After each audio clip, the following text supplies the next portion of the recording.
Dunk and Egg, the friendship that broke a dynasty.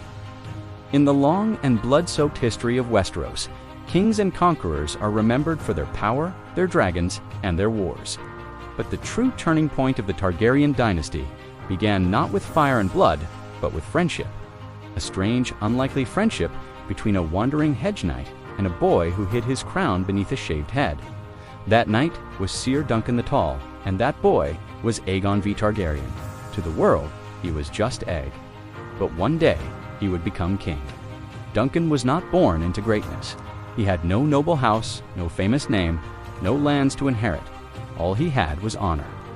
He lived the hard life of a hedge, night wandering from place to place, fighting for coin, surviving one day at a time.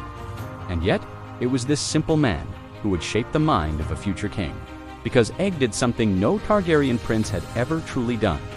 He left the safety of castles and walked among the people. He saw starving children, he saw broken farmers, he saw a world where the powerful lived like gods, while the rest suffered in silence.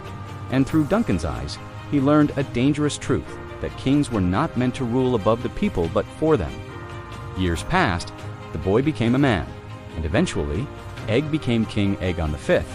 But he was not like the kings before him. He did not see himself as a dragon above men.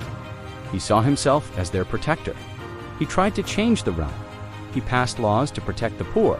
He challenged the great lords. He tried to break a system built on inequality.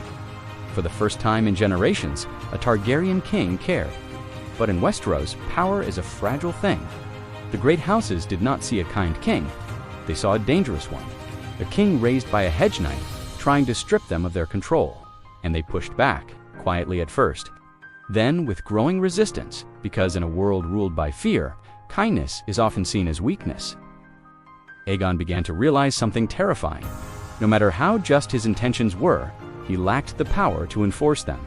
The dragons were gone, and without dragons, the Targaryens were no longer untouchable.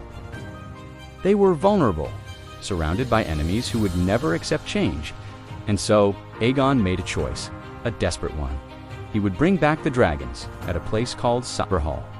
He attempted to awaken ancient magic, to hatch dragons once more, not for conquest, not for glory, but to force the realm into a better future.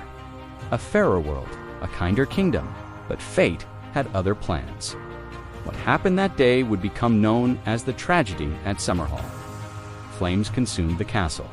The sky burned with smoke, and everything Aegon had dreamed of was reduced to ash. In that fire, the realm lost more than a king. It lost its heart. Duncan the Tall, gone. Aegon V, gone.